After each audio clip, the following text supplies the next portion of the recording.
Olá, eu sou Rômulo Contígio e esse é o OnConecta Podcast, o podcast da área da oncologia da Eurofarma. Seja bem-vindo, seja bem-vinda. Conforme eu havia prometido, hoje nós estamos falando sobre o câncer de mama. Aliás, Outubro Rosa, né? Campanha de prevenção contra o câncer de mama. Excelente oportunidade para ter aqui conosco o Dr. Ramon Andrade de Mello, oncologista, especialista em câncer de mama, e a doutora Priscila Giacom, ginecologista, também especialista em tratamentos oncológicos.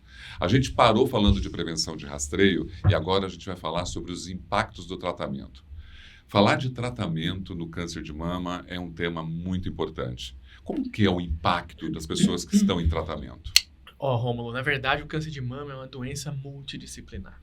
Tá, então, assim, envolve uma série de especialidades no tratamento da doença, e eu vou aqui focar na área médica, né, que, portanto, é um oncologista clínico, né, o radioterapeuta, o radio-oncologista, o médico, o cirurgião mastologista, e também temos outros profissionais, como os ginecologistas também, que dão grande suporte para os nossos pacientes que estão tanto nesses tratamentos, né? E assim, cada um desses tratamentos possui determinadas particularidades, né? E que isso traz impacto, né? Muitas vezes a curto prazo e a médio prazo para essas pacientes, né? Então, falando principalmente da cirurgia, que é um dos tratamentos portanto, primordiais no câncer de mama, principalmente naquelas doenças do estadio inicial, né, onde você consegue ir upfront, né, para esse procedimento cirúrgico, você tem muitas vezes aquelas questões estéticas, né? Embora hoje em dia cada vez menos, porque hoje em dia a cirurgia conservadora está cada vez mais em pauta, né? Então, alguns trabalhos, né, principalmente da Galimbert, né, mostrando que cirurgia conservadora versus mastectomia portanto, tem o mesmo impacto em termos de sobrevida, principalmente quando você adiciona a radioterapia adjuvante para essas pacientes que fazem cirurgia conservadora, né? Temos aí também na parte da cirurgia a biópsia do gânglio sentinela, que de certa forma veio para melhorar bastante, né? Em termos de adjuvância, né? E até mesmo, antigamente você tinha muitos pacientes que faziam esvaziamento axilar, e ficavam com aqueles edemas muito grandes nos braços, né? E isso era bastante limitante, na verdade, Priscila? Se a gente for pensar, os efeitos da cirurgia eles são permanentes, então eles vão durar para sempre. Então, a mastectomia é um estigma para a paciente, é muito difícil conviver, às vezes, com uma cirurgia que foi tirada a mama e não teve como fazer uma reconstrução, por qualquer motivo, ou mesmo o linfedema, que a paciente acaba fazendo fisioterapia ou tendo vários episódios de recorrência, não consegue ficar tratada ou curada por permanente, é uma sequela permanente do tratamento, pensando no tratamento cirúrgico. As mulheres, quando chegam no seu consultório, quando falam do câncer de mama, uma das primeiras preocupações é a cirurgia, não é? Elas não ficam preocupadas com a questão estética, em primeiro lugar, porque é uma questão até mental, né? Sim. Mas eu ainda acho que a principal, talvez do ponto de vista cultural, é a quimioterapia. As pessoas têm muito medo da quimioterapia e acreditam que a cirurgia é sempre o melhor tratamento, quando não é verdade. Pensando nas pacientes, muitas vezes a cirurgia, principalmente no câncer de mama, não é o melhor tratamento inicialmente. Sim. Muitas vezes a gente vai começar com a quimioterapia, mas verdade. eu acho que o medo da paciente, não só no câncer de mama, mas nos outros cânceres, é aquela ideia de que se eu não for fazer cirurgia, não tenho nada para fazer para mim, vai fazer só a quimioterapia, vai fazer só um outro tipo de tratamento. E antes de você continuar, só pegando o gancho do que ela estava falando, né? A quimioterapia como ela mesma falou, ela tem um papel antes da cirurgia, né? Que a gente chama quimioterapia neoadjuvante, né? E tem um papel após a cirurgia que a gente chama tratamento adjuvante. Só pegando aqui um pouco de termo, porque a gente vê que muito do público que está assistindo esse podcast, às vezes não é da área oncológica, então é importante a gente saber que as terapias neoadjuvantes, elas têm como objetivo, principalmente, fazer um downstaging, né, da doença oncológica, né, dos tumores em si, para poder facilitar a cirurgia e até mesmo tentar cada vez mais conseguir uma cirurgia mais conservadora, que hoje a tendência internacional é essa, tá? Também tem aquela questão das células tumorais circulantes, quando você faz um tratamento neoadjuvante. você já está tratando, né, portanto, o câncer, então você já está diminuindo a quantidade de burning.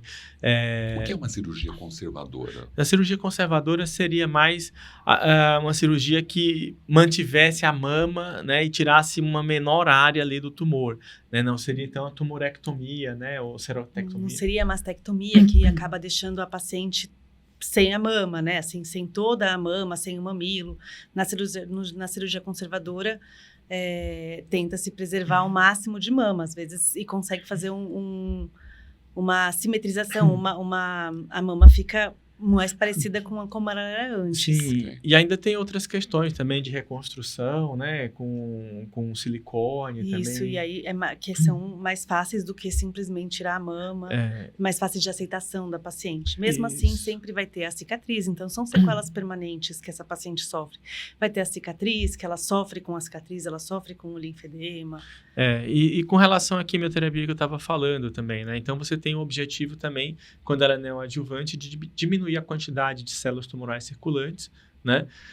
E isso facilita, muitas vezes, até em alguns casos, obter maior taxa de resposta patológica completa quando você opera essa paciente. E isso tem impacto na sobrevida global, né? Só um dado curioso, quando você tem acima de 10, quando você tem 10 elevado a 9 células, né, você tem 1 grama de tumor. Então, só para você ter uma ideia de quanto que tem de células circulando ali. A quimioterapia, hoje em dia, na verdade, a gente não fala só quimioterapia, a gente fala tratamento sistêmico. Porque lembra do podcast anterior que a gente falou dos subtipos moleculares? Sim. Né? Os luminais, triplo negativo, né? HER2 positivo. Então, dependendo do tratamento, do subtipo molecular, o oncologista vai escolher a terapia sistêmica mais adequada para fazer, né, esse tratamento multimodal, que pode ser, como eu falei antes, neoadjuvante antes da cirurgia ou adjuvante após a cirurgia. Então, muitas vezes, por exemplo, você vê que alguns pacientes a gente tem combinação de quimioterapia à base de antraciclinas, né? Por exemplo, no Brasil a gente usa muito a doxorubicina com ciclofosfamida, seguido de taxano, com o paclitaxel, né? E, por exemplo, já no Reino Unido, em Oxford, onde eu também tenho um papel dentro da universidade, o pessoal já prefere usar o EC, que é epirubicina com ciclofosfamida, seguido de um taxano. No Brasil, a gente utiliza esse taxano semanal, por exemplo, no South East, na região South East da Inglaterra, que é basicamente o Vale de Thames, que é a região de Oxford, né? Eles utilizam muito o paclitaxel a cada 2 semanas naquele esquema dose-dense. E aí já vem outros conceitos, né? Que é o esquema dose-dense, onde você reduz o intervalo de aplicação de quimioterapia. E voltando para os subtipos moleculares, né? Existe hoje terapias anti-HER2, né? Para aqueles pacientes que têm expressão de HER2 também, então que você pode associar, como, por exemplo, a combinação do duplo bloqueio, como trastuzumab, pertuzumab, né? Já tem também alguns pacientes fazendo também TDM1, portanto, adjuvante, neoadjuvante. Essas terapias sistêmicas também englobam radioterapia e hormonoterapia? Tem tudo a ver com esse processo de tratamento? Sim, hormonioterapia também.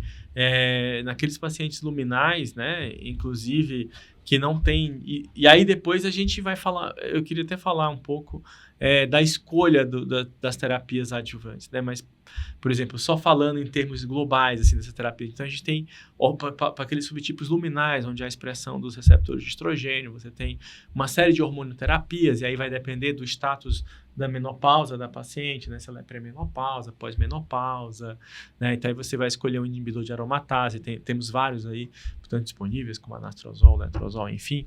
Se ela é pré-menopausa, então é tamoxifeno. E aí existem também combinações portanto, com ablação ovariana, com Zoladex. Então, hoje em dia, a gente tem aqui uma gama, um arsenal muito grande de terapias sistêmicas no câncer de mama, que eles favorecem muitos desfechos em termos de sobrevida de acordo com subtipo molecular, estadiamento TNM, tá? E mais, biomarcadores também, né? Biomarcadores e também outras terapias-alvos, como também, mais recentemente, a gente pode falar daqui um bocadinho, os inibidores de ciclina também, ribociclib, abemaciclib, enfim. Na ginecologia, essas terapias sistêmicas, você são tão amplas. Isso sempre existiu, assim, elas foram se evoluindo, criando, chegando dentro, porque ele me disse uma gama incrível de terapias que hoje contribuem com o tratamento. Isso, na oncologia, né, é uma gama e a gente acaba lidando com os efeitos desses colaterais, tratamentos, com certeza. que diferente da cirurgia e da radioterapia, que são uns efeitos permanentes, na quimioterapia, às vezes, são durante o tratamento, então a paciente pode ficar sem menstruar, ter sintomas de menopausa, mesmo quando elas não estão na menopausa. Isso. Pode ter alguns efeitos colaterais mesmo. Calores, dores no corpo, secura vaginal é uma queixa bem importante. Então, tem uma diferença na vida sexual dessas pacientes. E aí, nesse quesito que elas vêm durante o tratamento, procurar o ginecologista. E Priscila, outra coisa também que é muito importante é a queda do cabelo. A primeira pergunta, Rômulo, que elas fazem no consultório, vai cair o cabelo, doutor? Né? E aí é uma questão que a autoestima, né, muda. Mas assim, existem várias maneiras de você superar isso, né, Priscila? Como que vocês conseguem calcular a indicação de uma terapia sistêmica? É o oncologista que faz isso a partir do estadiamento e dos testes, dos né? testes então, moleculares. assim, Rômulo, quando o ginecologista, o mastologista, o cirurgião entrega o paciente para o oncologista, a gente vai avaliar qual o resultado do anátomo patológico. Né? Ou seja, o anátomo patológico, embora acredito que a maioria que esteja aqui ouvindo seja médico, mas para quem não é leigo é o resultado da biópsia. Tá? Então, aquele resultado da biópsia ele vai trazer uma série de informações. Tá? Como o tamanho do tumor, presença e comprometimento de linfonodos, índice de proliferação celular, que é o Ki-67, vai trazer também... a história dessa neoplasia começa ali, né? Isso, então... A biópsia é a parte mais importante, e aí a partir de exames, a partir dessa biópsia, a gente vai ver as queixas da paciente e vai fazer os exames de estadiamento, que é aqueles que a gente falou no outro episódio.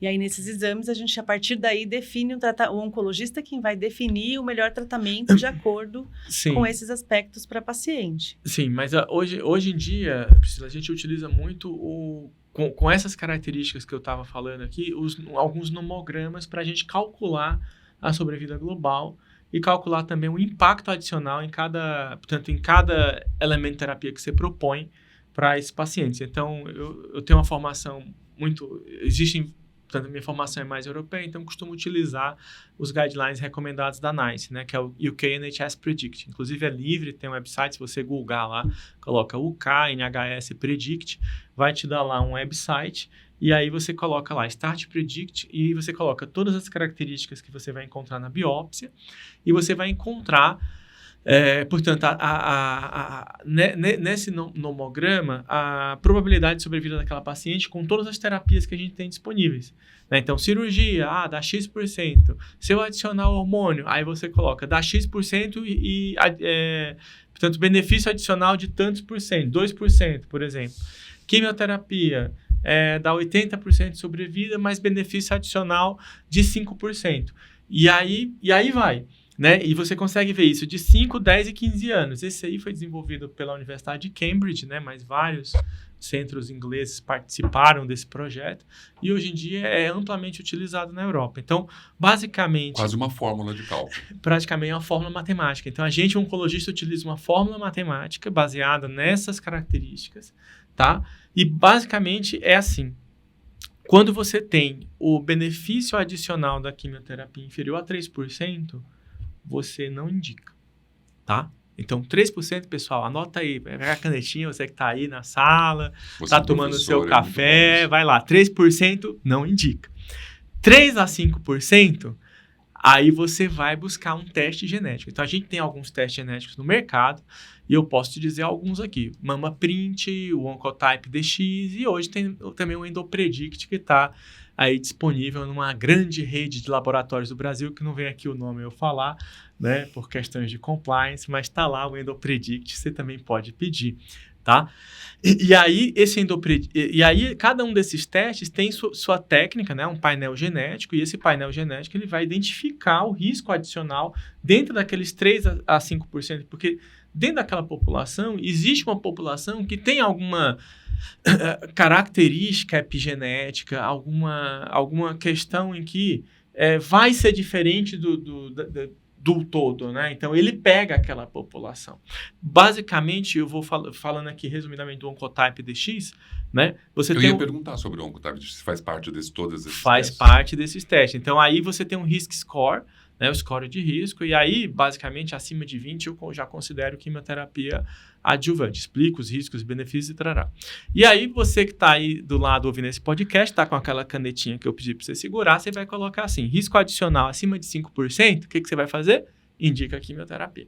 Né? E aí você tem protocolos de segunda geração e protocolos de terceira geração, onde os protocolos de segunda geração são dupletos e normalmente os de terceira geração são tripletos. E aí entra uma outra história. Aí você vai entrar também, hoje na adjuvância você já consegue ter também o papel dos inibidores de PARP, que aí, hoje em dia, tem o olaparib, é o pioneiro aí, né? Mas o inibidor de ciclina também está dentro dessa estrutura? Correto. Você andou estudando, Romulo. Você andou estudando, isso mesmo. Perto de um professor, eu não poderia estar passando a doutora vexame. Priscila aqui, a gente vai pegando por osmose. Então, a verdade é que os inibidores de ciclinas, né, o abemaciclib até pouco tempo atrás e mais recentemente agora em junho, né, um estudo também, o Natali, que agora está o hotspot aí da ESMO, da ASCO, todo mundo falando do Natali, mostrou também o papel do ribociclib na adjuvância daqueles pacientes com câncer de mama, né, luminais de alto risco, né, que tem comprometimento de linfonodo, então tem todos os critérios, grau 3, né, e que já são, o ribociclib ainda não tem o reimbursement da NICE, né? Mas o abemaciclib ele já está, né? Então, é aprovado também pela NICE no Reino Unido, então você já pode, se tiver no Reino Unido, você já pode prescrever. Aqui no Brasil, em algumas seguradoras, você já pode prescrever também, e acredito que no SUS ainda não, mas é questão de tempo. A gente ouviu falar muito sobre imunoterapia. Correto. Hoje se fala muito disso. No câncer de mama, a gente consegue falar, já me falando do triplo, do câncer de mama triplo negativo. É só neste caso que a imunoterapia é utilizada? Correto, Romulo. Na verdade, a imunoterapia ela tem um papel muito grande no câncer de mama triplo negativo, né? Então, você tem combinações na doença metastática e hoje também na doença neoadjuvante e adjuvante. Então, você consegue, na doença metastática, a prescrição de pembrolizumab com quimioterapia ou atezolizumab com quimioterapia também, embora o atezolizumab, os estudos não são tão robustos como o pembro com químio, né? E já na neoadjuvância e na adjuvância, principalmente também naqueles pacientes que não têm a mutação do BRCA, né? Você consegue fazer pembro na neoadjuvância e na adjuvância em combinação com a quimioterapia. Na ginecologia, né? A imunoterapia. Como que você absorve o tratamento quando tem todas essas especificações dos testes sistêmicos? Como que a gente faz? Como que você está sempre parcerizando os tratamentos com o oncologista? Na verdade, o oncologista é quem vai ditar os tratamentos. O ginecologista, a paciente continua indo pensando nos sintomas que ela tem de consequência do tratamento, principalmente secura vaginal, principalmente piora da qualidade de vida sexual, da qualidade de vida em geral, que a gente tenta contornar. E a paciente procura o ginecologista, às vezes, durante o tratamento, não só por queixas, mas para fazer exames de prevenção, né? Para fazer o seu Papa Nicolau, para passar, né? Porque mesmo durante o tratamento, a paciente mulher, né? Que ele falou que sempre se cuida, ela sempre procura, mesmo procura o ginecologista para continuar o seu acompanhamento. E, Romulo, deixa eu fazer uma pergunta para a Priscila, que eu fiquei curioso agora, saber a opinião dela. Na secura vaginal, como que você recomenda o tratamento desse paciente? Na verdade, tem a ver com essa atrofia que a gente fala? A atrofia vaginal, exato. A atrofia, a queixa da paciente de secura vaginal por conta de atrofia. E a gente tem essa condição, acontece por conta da falta do estrogênio, do hormônio que acontece durante a menopausa. Então, o mais comum é as pacientes terem essas queixas na pós-menopausa. Pacientes que têm essas queixas durante... E elas acontecem durante o tratamento de câncer de mama exatamente por isso, porque eles... As terapias sistêmicas com as drogas quimioterápicas, com todas, principalmente a quimioterapia, com o Taxol, com a doxorubicina que ele falou, ela vai fazer o ovário ficar em repouso, o ovário não vai funcionar, não vai produzir estrogênio, então a paciente entra numa condição de menopausa durante algum tempo. Além disso, durante a hormonioterapia, na adjuvância, que faz às vezes por um prazo mais longo com os bloqueadores, que é o anastrozol, o tamoxifeno, A disfunção sexual também está atrelada a isso? Está atrelada a isso, porque a paciente tem uma queixa de dispareunia, né, que é a dor durante a relação, ou não consegue ter, ou para de ter relação sexual, além de todo o estigma do tratamento, tem todas as queixas relacionadas mesmo à dor, à atrofia, à sensação de secura, às vezes infecção de repetição por conta disso. Como que a gente faz para tratar? A gente pode usar, daí dependendo do aval do oncologista, que nem sempre eles deixam a gente usar cremes com hormônio. A gente pode usar hidratantes vaginais sem hormônio, a gente tem hidratantes vaginais com hormônio, mas como o promestrieno, numa quantidade que não interfere no tratamento, né? Não é uma reposição hormonal, que essas pacientes vão ter contraindicação para reposição hormonal que a gente usa. Então, ela é um hormônio que vai melhorar os sintomas locais. Ele não tem uma absorção suficiente, por exemplo, sistêmica para provocar metástase, para fazer o câncer voltar, por exemplo, esse tipo de coisa. A gente tem energias hoje também que a gente pode usar, que é o laser, radiofrequência, algumas energias a gente consegue usar. Falamos tanto das condições que nós podemos melhorar a vida das mulheres na questão do tratamento do câncer, não é mesmo? Eu acho até que tem mais tema para um próximo episódio, pode ser? Claro. Sim. Vamos falar um pouquinho dessas consequências, dessas complicações que a gente tem aí no tratamento, que a gente pode orientar todo mundo, pode ser? Sim. Esse foi o OnConecta Podcast falando de câncer de mama no Outubro Rosa. Muito obrigado pela participação e acompanhe a gente nas principais plataformas digitais.